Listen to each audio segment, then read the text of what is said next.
അപ്പോൾ നമ്മൾ അൽഗോരിതം എന്താണെന്നും അതിൻ്റെ പ്രോപ്പർട്ടീസ് എന്തൊക്കെയാണെന്ന് പറഞ്ഞു. ഇനി അടുത്തത് എന്തിനാണ് നമ്മൾ അൽഗോരിതം യൂസ് ചെയ്യുന്നത്, what is the need of an algorithm.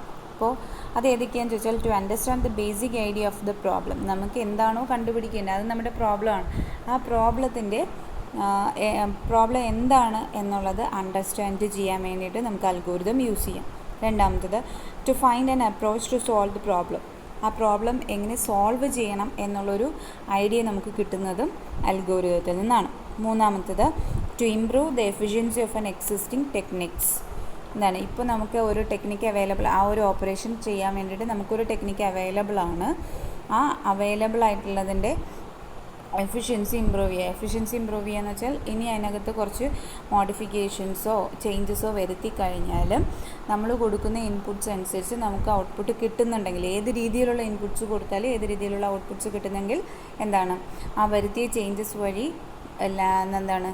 അതുപോലെയുള്ള സൊല്യൂഷൻസ് നമുക്ക് ക്രിയേറ്റ് ചെയ്യാൻ പറ്റും. That will be the efficiency of that algorithm. നാലാമത് to understand the basic principles of designing algorithms. ഒരു അൽഗോരിതം ഡിസൈൻ ചെയ്യാനുള്ള ബേസിക് പ്രിൻസിപ്പിൾസ് നമുക്ക് മനസ്സിലാക്കാൻ ഒരു അൽഗോരിതം സഹായിക്കും. അഞ്ചാമത്തത് to compare the performance of the algorithm with respect to other techniques.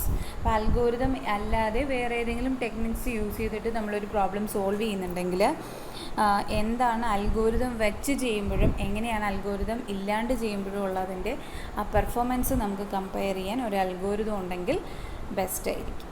Okay, it is the best method of description without describing the implementation detail.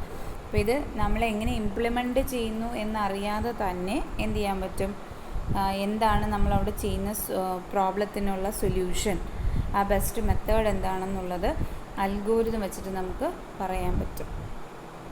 Algorithm ഒരിക്കലും നമ്മൾ ഇന്ന ലാംഗ്വേജിൽ ചെയ്യുന്നു, ഈ രീതിയിൽ ഇംപ്ലിമെൻറ്റ് ചെയ്യുന്നു എന്നൊന്നും പറയുന്നില്ല. അൽഗോരിതം ജസ്റ്റ് നമ്മൾ കൊടുത്തിരിക്കുന്ന പ്രോബ്ലത്തിൻ്റെ ഒരു സൊല്യൂഷൻ തരിക മാത്രമേ ചെയ്യുള്ളൂ.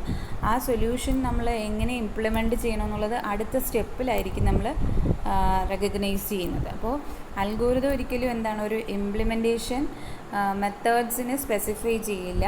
എന്തിനെ മാത്രമേ പറയത്തുള്ളൂ, പ്രോബ്ലത്തിൻ്റെ സൊല്യൂഷനെ കുറിച്ച് മാത്രമേ അൽഗോരിതം പറയത്തുള്ളൂ. Then algorithm gives a clear description of the requirements and goal of the problem to the designer. അപ്പോൾ നമ്മൾ ഡിസൈൻ ചെയ്യാൻ പോകുന്ന ആളിനെയാണ് ഡിസൈനർ എന്ന് പറയുന്നത്.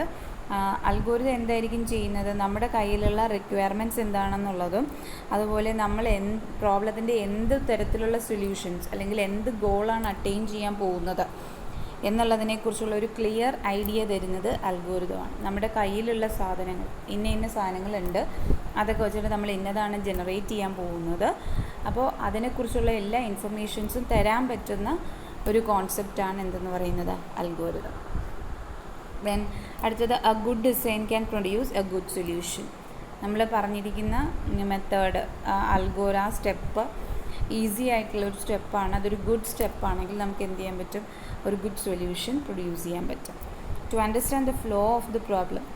അൽഗോരിതം എന്ന് പറയുമ്പോൾ സ്റ്റെപ്പ് ബൈ സ്റ്റെപ്പാണ്, സീക്വൻസാണ്. അപ്പോൾ ഈ സ്റ്റെപ്പ് കഴിഞ്ഞാൽ അടുത്ത എന്താണ്, അപ്പോൾ ഓരോ സ്റ്റെപ്പിലും എന്താണ് ആക്ഷൻസ് നടക്കുന്നത് എന്നുള്ളത് വ്യക്തമായിട്ട് മനസ്സിലാക്കാൻ പറ്റും. To measure the behavior, that is or performance of the method in all cases, that is best case, worst case and average case. അതായത് നമ്മൾ പറഞ്ഞിരിക്കുന്ന ഇപ്പോൾ ഒരു പ്രോബ്ലത്തിൻ്റെ സൊല്യൂഷൻസ് കണ്ടുപിടിക്കാനുള്ള മെത്തേഡ്സ്, ഏതൊക്കെയെങ്കിലുമൊക്കെ മെത്തേഡ്സ് യൂസ് ചെയ്ത് കഴിഞ്ഞാൽ നമുക്ക് അതിൻ്റെ ബെസ്റ്റ് സൊല്യൂഷനിലേക്ക് എത്താൻ പറ്റും.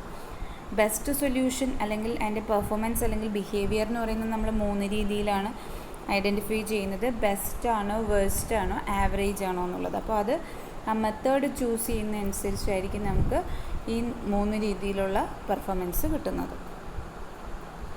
Then with the help of an algorithm we can also identify the resources, that is memory, input, output. ഇതെല്ലാം നമുക്ക് ഐഡൻറ്റിഫൈ ചെയ്യാൻ, നമ്മുടെ റിസോഴ്സസ്, നമ്മുടെ കയ്യിലുള്ള റിസോഴ്സസ് ഐഡൻറ്റിഫൈ ചെയ്യാനും നമുക്ക് algorithm ഹെൽപ്ഫുള്ളായിരിക്കും. We can measure and analyze the complexity of the problems concerning input size without implementing and running it. It will produce the cost of design. എന്താണ്, അതിൻ്റെ ടൈം ആൻഡ് സ്പേസ് കോംപ്ലക്സിറ്റി വെച്ചിട്ടാണ് നമ്മൾ first analyse ചെയ്യുന്നത്. ആ analyse ചെയ്യുന്നത് വഴി നമുക്ക് എന്ത് ചെയ്യാൻ പറ്റും, അതിൻ്റെ കോസ്റ്റ്, അത് പ്രൊഡ്യൂസ് ചെയ്യാനുള്ള കോസ്റ്റ് എത്രയാണെന്നുള്ളത് നമുക്കൊരു അപ്രോക്സിമേറ്റ് കോസ്റ്റ് എസ്റ്റിമേറ്റ് ചെയ്ത് വെക്കാൻ പറ്റും. അപ്പോൾ അതിനെല്ലാം നമുക്ക് സഹായമാകുന്ന ആളാണ് അൽഗോരിതം എന്ന് പറയുന്നത്. Then analysis of algorithm.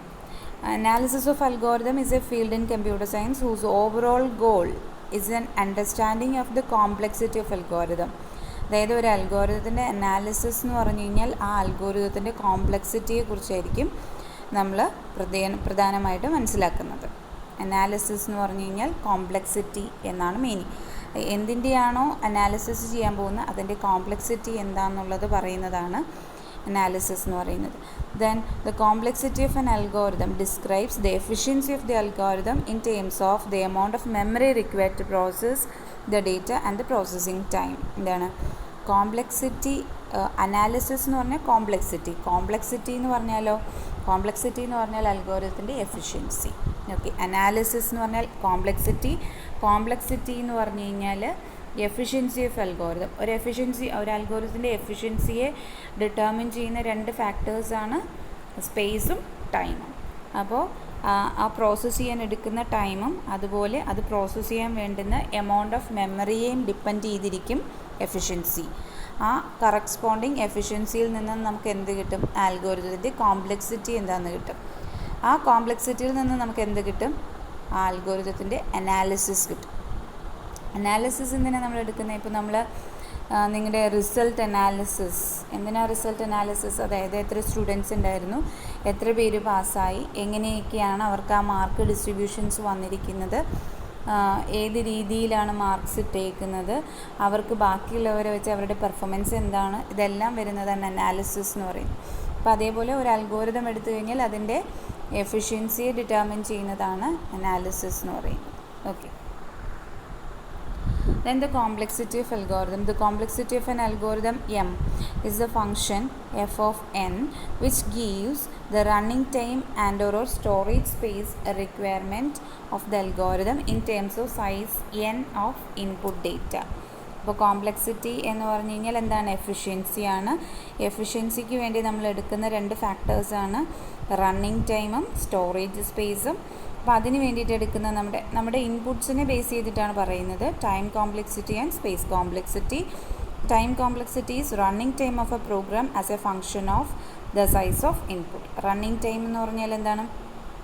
ആ പ്രോഗ്രാം റൺ ചെയ്തെടുക്കുക. നമ്മൾ ഇൻപുട്ട് കൊടുക്കുമ്പോൾ അത് ഓരോ സ്റ്റെപ്പ് വഴിയും പോയി നമുക്ക് എക്സിക്യൂട്ട് ചെയ്ത് നമ്മൾ ഉദ്ദേശിക്കുന്ന ഔട്ട്പുട്ടിലേക്ക് എത്താൻ എത്ര സമയം എടുക്കുമോ അതാണ് അതിൻ്റെ റണ്ണിങ് ടൈം എന്ന് പറയുന്നത്. സ്പേസ് കോംപ്ലക്സിറ്റി എന്ന് പറഞ്ഞാൽ how much space an algorithm needs to complete it task. എത്ര മെമ്മറി ഏരിയയാണ് നമുക്ക് ഈ ഒരു പർട്ടിക്കുലർ ഓപ്പറേഷൻസ് അല്ലെങ്കിൽ ടാസ്ക് കംപ്ലീറ്റ് ചെയ്യാൻ വേണ്ടുന്നത്, അത് തരുന്നതായിരിക്കും സ്പേസ് കോംപ്ലക്സിറ്റി. അപ്പോൾ ടൈമും സ്പേസിനെയും ഡിപ്പെൻഡ് ചെയ്താണ് നമ്മൾ എന്ത് പറയുന്നത്? ഒരു അൽഗോരിതത്തിൻ്റെ എഫിഷ്യൻസി അല്ലെങ്കിൽ കോംപ്ലക്സിറ്റി പറയുന്നത്. Okay. Then 3 cases to find the complexity function. Complexity function പറയുന്ന 3 കേസസ് എന്ന് പറയുന്നത് best case, worst case and average case. Best case എന്ന് പറഞ്ഞാൽ the minimum value of F of N for any possible inputs. Best നമ്മൾ എന്താ പറഞ്ഞത്? Minimum, ഏറ്റവും ചെറുത്. ഇപ്പോൾ കഴിഞ്ഞ ദിവസം ഞാൻ പറഞ്ഞായിരുന്നു നമ്മുടെ best case, worst, average case. മെമ്മറിയുടെ കേസിൽ 1 MB ആയിട്ടുള്ളൊരു പ്രോഗ്രാം മെമ്മറിയിലേക്ക് സ്റ്റോർ ചെയ്യാൻ കറക്റ്റ് 1 MB നമ്മളെടുത്ത് അതിലേക്ക് സ്റ്റോർ ചെയ്ത് കഴിഞ്ഞാൽ that is best 1 MB program നമ്മളൊരു 2 MB സ്റ്റോറേജ് സ്പേസിൽ കൊടുത്തു കഴിഞ്ഞാൽ ബാക്കി 1 MB എന്തായിരിക്കും? വേസ്റ്റ് ആവും. പക്ഷേ അതന്നെയാണ് നമ്മൾ ആവറേജ് എന്ന് പറയുന്നത്. ഇനി 1 MB പ്രോഗ്രാം നമ്മളൊരു 10 MB സ്പേസിലേക്ക് കൊണ്ടുവച്ച് എക്സിക്യൂട്ട് ചെയ്യുകയാണെങ്കിൽ 1 MB എക്സിക്യൂഷൻ എടുക്കും, ബാക്കി 9 MB എന്തായിരിക്കും? വേസ്റ്റേജ് ആയിരിക്കും. അതിനെയാണ് നമ്മൾ വർസ്റ്റ് എന്ന് പറയുന്നത്. അപ്പോൾ ബെസ്റ്റ് എന്ന് പറഞ്ഞാൽ ഏറ്റവും മിനിമം വാല്യൂ എടുക്കുന്നതാണ് ബെസ്റ്റ് എന്ന് പറയുന്നത്. വേഴ്സ്റ്റ് എന്ന് പറഞ്ഞാൽ ഏറ്റവും മാക്സിമം വാല്യൂ എടുക്കുന്നതാണ് വേഴ്സ്റ്റ്. ആവറേജ് എന്ന് പറഞ്ഞാൽ ഇതിന് രണ്ടിനും ഇടയ്ക്ക് നിൽക്കുന്ന ഒരു വാല്യൂ ആയിരിക്കും ആവറേജ് എന്ന് പറയുന്നത്. Generally, the average case implies the expected value of f of n. f of n-ൻ്റെ ഒരു എക്സ്പെക്റ്റഡ് വാല്യൂ വരുന്നത് ആവറേജ് കേസിലേക്ക്. എപ്പോഴും നമുക്ക് ബെസ്റ്റ് കേസ് അല്ലെങ്കിൽ വേഴ്സ്റ്റ് കേസ് എന്ന് പറഞ്ഞു കഴിഞ്ഞാൽ ഒന്നുകിൽ മിനിമം അല്ലെങ്കിൽ മാക്സിമം ആണ് പറയുന്നത്. ഇതിൻ്റെ ഇടയ്ക്ക് നമ്മൾ കോംപ്ലക്സിറ്റി പറയുന്നതാണ് ആവറേജ് കേസ് എന്ന് പറയുന്നത്.